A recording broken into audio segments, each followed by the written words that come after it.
you didn't really touch on it too much about the importance of this qualification for Europe and the club's finances, but now that you've won the game, can you give us an example? I didn't want to add too much pressure to the players, to be fair. But I know how important it was. It was very important because we need to be in Europe. It's a must for our club, and as well financially, because it's a big step forward in order to allow us to do more things in the future and have a better structure financially at the club as well. So I'm very pleased for both things today, winning the trophy and having the option to play in Europe. Mikel, it's John Cross here. Congratulations. Can I just ask you what this does, this kind of, this feeling within the group? You go 1-0 behind. Previous teams might have crumbled, seen it as a setback. There's a new mentality, isn't there? Is this just the beginning in your mind? There can be so much build from here. I hope so. There is still a lot of work to do, but I am very proud of what the players have done and how far they've come.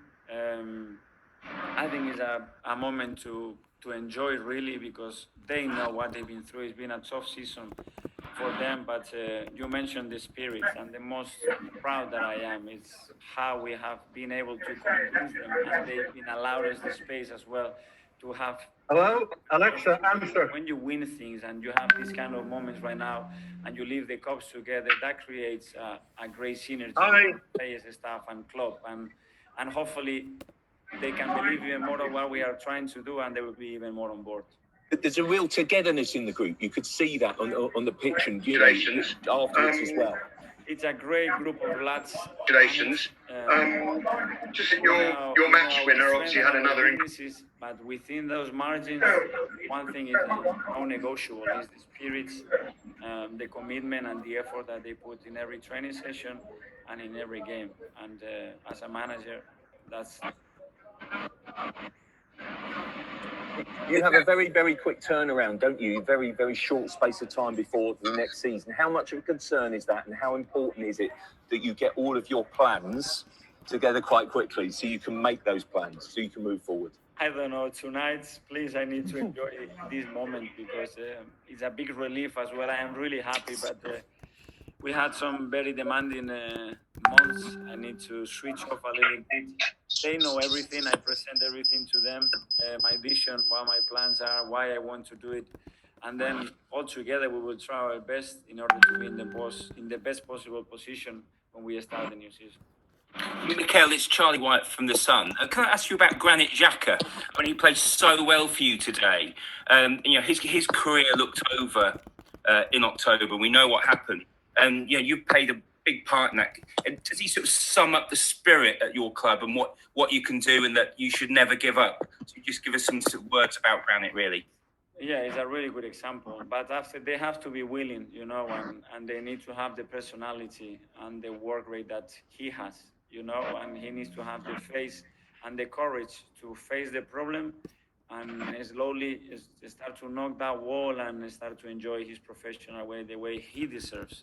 So we were just there to support him, to try to give him a little bit of advice and be right behind him, and the rest is completely up to him, and he deserves a lot of credit for that. And is it a similar story with your goalkeeper as well? Slightly different, but again, he's never given up for Arsenal, and now look at him today. Are these two actually great examples to some of your younger players? Because some of your great young players are still going to have some problems along the line, aren't they? Is this a good example to It's going to be a bumpy road, We're going to have some difficult moments, I'm sure about that. But it's about how we react, how we try again, and we don't lose focus or direction. For me, it's the most important thing. When we get into those difficult moments, that we are clear and we still believe in all the time where we're going all together, and we will get there. Mikel, Matt Dunn from the Express. You spoke earlier about building a team around Aubameyang. Is that the hardest place? Is the striker the most important part in modern football to get right first? Because goal scoring is so difficult. Well, it's the most difficult thing in football, that's for sure, and he makes it simple. Look at the second goal that he scored. But we always had incredible strikers at this football club, and Oba deserves to be named and compared with the big names into that.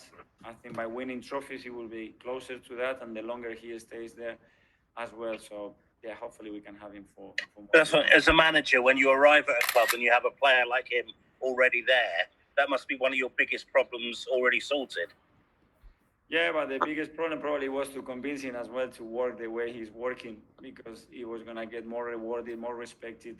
And then that respect will go from respect to admiration. Admiration from his teammates, the people who work with him, and the fans. And I think now, with the way he's conducting himself on and off the field, he's got that and he has reached that.